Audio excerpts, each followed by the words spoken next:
Capítulo 20. Aquamorte. Magnus estuvo solo únicamente 10 minutos, durante los cuales remoloneó en la cama y pensó en Alec. Luego, llamaron a la puerta. Magnus se alegró. Adelante. Pero quedó muy decepcionado. No era Alec, que al final hubiera decidido permanecer a su lado. Era Sin-Yun. He estado hablando con un contacto, dijo sin mediar preámbulo. Voy a encontrarme con él dentro de un rato en una casa de baños de subterráneos. Se detuvo y miró alrededor sorprendida. ¿Y Alec? ¿Ha ido al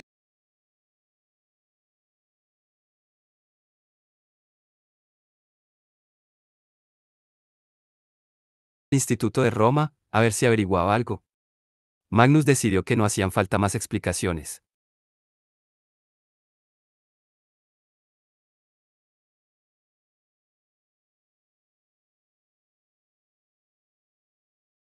Ah, sí.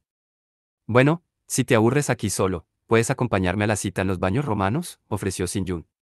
Mi contacto no hablará si estás tú delante, pero si tiene información y tú andas cerca, podremos ponernos en acción inmediatamente. Nadie cuestionará tu presencia en un lugar como ese. La de Alexi. Magnus consideró su oferta. Por una parte, le había prometido a Alec que se quedaría en la habitación. Por otra, conseguir una información que les permitiera actuar enseguida los acercaría más a la resolución de todo ese penoso asunto. Por un momento, Magnus se imaginó resolviendo el lío de la secta él solo, entonces podría ir a decirle a Alec que todo estaba resuelto, que por fin podía relajarse. Me encantan los baños romanos, repuso Magnus, así que, ¿por qué no? Fueron caminando junto a las doradas aguas del Tíber, en dirección a la casa de baños Aquamorte, en el centro histórico de Roma. Magnus había olvidado cuán dorada era Roma en comparación con cualquier otra ciudad, como si fuera un tesoro traído a casa tras una conquista. Volved al lugar del que habéis venido, murmuró en italiano un hombre al ver los rasgos indonesios de Magnus y los coreanos de Sin-Yun. Luego intentó, al pasar por su lado, empujarlos de malos modos, pero Sin-Yun levantó una mano. El hombre se quedó paralizado. Siempre me he preguntado qué quiere decir esa frase, comentó Magnus como si nada. No he nacido en Italia, pero hay mucha gente que sí y que no encaja con tu idea de cómo es la gente nacida aquí. ¿Es que piensas que sus padres no eran de aquí, o sus abuelos? ¿Por qué la gente dice eso? Tendrán la idea de que todo el mundo debería volver al lugar del que son sus ancestros. Sin-Yun avanzó hacia el hombre, que permanecía clavado en el sitio, con los ojos moviéndose con desesperación. Eso no querría decir, continuó Magnus, que, en último término, todos tendríamos que volver al agua. Sin-Yun movió un dedo y, con un ligero chirrido, el hombre salió despedido hacia el Tíber. Magnus se aseguró de que no se hiciera daño al caer y lo acercó hasta una de las orillas. El hombre salió del agua y se sentó en la ribera con un chapoteo. Magnus esperó que se replanteara sus ideas. Mi intención solo era que se creyera que lo iba a tirar al agua, aclaró. Entiendo tu impulso, pero hacer que nos tenga miedo, dejó la frase en suspenso y lanzó un suspiro. El miedo no es una motivación muy eficaz. El miedo es el único lenguaje que entienden algunos. Los dos brujos estaban muy cerca. Magnus podía sentir la tensión que recorría el cuerpo de Sin-Yun. Le cogió la mano y le dio un breve y cariñoso apretón antes de soltarla. Sintió una ligera presión en los dedos como respuesta, como si ella hubiera querido darle también un apretón. Yo la convertí en esto, pensó como hacía siempre, las 5 palabras que siempre le rondaban por la cabeza cuando estaba con Sin-Yun. Prefiero creer que la gente llega a entender las cosas si se le da la oportunidad, opinó Magnus. Me gusta tu entusiasmo, pero es mejor que no ahoguemos a nadie. Aguafiestas, replicó Sin-Yun, pero su tono era amistoso. Cuando llegaron a la casa de baños, se separaron. Sin-Yun se dirigió en busca de su contacto, y Magnus en busca de un baño. La Aquamorte era una casa de baños dirigida por vampiros, lo cual a Magnus le resultó un poco chocante. Había 4 bañeras gigantes de agua caliente, cada una del tamaño de una piscina olímpica, y varias salas más pequeñas llenas de bañeras individuales. Magnus pagó para usar una de esas pequeñas salas y se dirigió al vestuario. El clan de vampiros que dirigía el establecimiento era un grupo difícil. También habían usado la casa de baños como zona de alimentación controlada durante siglos, hasta que los Nefilim habían acabado con eso. Magnus consideraba que, de momento, esta tarea no era tan exigente. Fue a la sala asignada, se quitó la toalla de la cintura y se metió en la bañera. El vapor emergía del agua, que casi quemaba.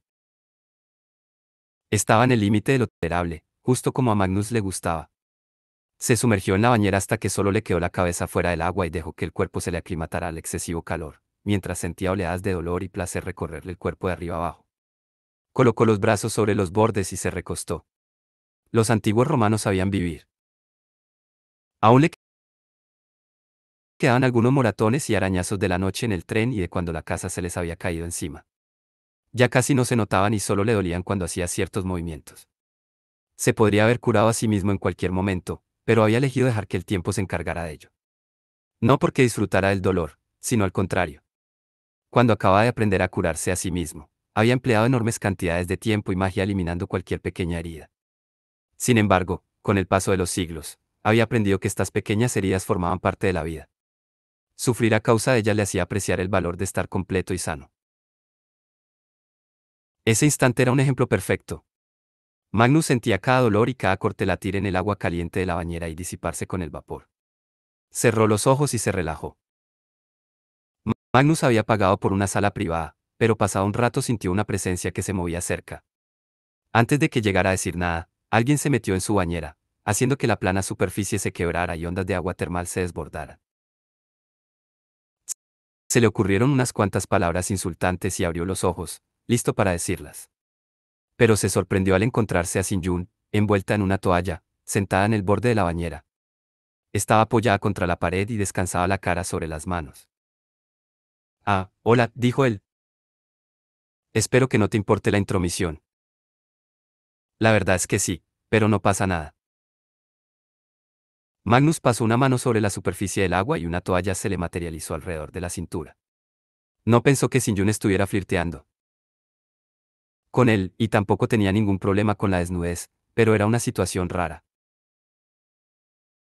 Sin-Yun apartó con cuidado el móvil de Magnus, que éste había dejado al lado de la bañera, para inclinarse a coger una toalla de manos. Se secó la cara, aunque en realidad no necesitaba hacerlo. Claramente estaba intentando ganar tiempo. ¿Te has enterado de algo?, preguntó Magnus. A través de tu contacto, quiero decir. Sí, sí, contestó Sin-Yun con lentitud. Pero primero tengo una confesión que hacerte. Oí sin querer tu conversación la otra noche, lo de que mataste a tu padrastro. Magnus había mantenido esa conversación en voz muy baja. Así que la oíste sin querer. Mágicamente sin querer, añadió. Tenía curiosidad, confesó Sin-Yun, encogiéndose de hombros, como si eso la excusara. Eres famoso, y trabajas codo con los Nefilim. Siempre había pensado que no tenías problemas y que disfrutabas de una vida de lujo despreocupado. No pensaba que fueras como yo. Sin-Yun inclinó la cabeza. En este momento había una seriedad en ella que Magnus no había visto antes. Parecía más vulnerable, más abierta, y no tenía nada que ver con que ambos estuvieran sentados semidesnudos en una bañera de agua caliente. Ella lo miró. ¿Quieres beber algo? Magnus no tenía sed, pero sintió que seguramente ella sí podía querer una copa. Sí.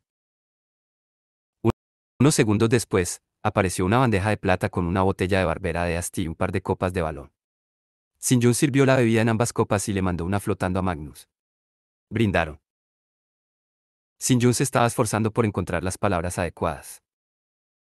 Ahora sé tu historia. Así que es justo que tú sepas la mía. Te he estado mintiendo. Ya, dijo Magnus, algo así imaginaba. Sin-Yun vació su copa de un trago y la dejó a un lado.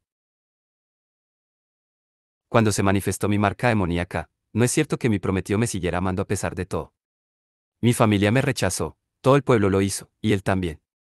Llegaron hombres con palas y antorchas que gritaban mi nombre. El hombre que siempre había creído que era mi padre me entregó a la muchedumbre. Mi amado fue el que me metió en una caja de madera para que me enterraran viva. Sin-Yun se deslizó dentro de la bañera hasta quedarse casi horizontal y solo su cara, quieta como una máscara, emergía del agua. Miró al techo de mármol. Aún puedo oír la tierra cayendo contra el ataúd, como el martilleo de la lluvia en los tejados durante un tifón. Curvó los dedos sobre la superficie del agua. Arañé hasta quedarme sin uñas ni piel. Magnus oyó el ruido de las uñas rascando la madera cuando Sinjun iluminó su relato con magia. Sintió las paredes que se cernían sobre ella y la falta de aire en los pulmones. Tomó un sorbo de vino para suavizar la garganta y apartó la copa. Busca a los hijos de los demonios. Ámalos como amas a tu Señor. No dejes que estos niños estén solos. Me desenterraron. Juntos acabamos con cada una de las personas de mi pueblo. Los matamos a todos. Luego, por deseo de la mano escarlata, aún llegué más lejos. Me dijeron que confiara en ellos. Yo estaba muy agradecida. Deseaba sentir que pertenecía a algo. Lo siento, susurró Magnus. Sinjun es como yo. Es mi reflejo oscuro. Ya lo sé, contestó Sinjun. La mano escarlata siempre hablaba de ti, el señor que regresaría.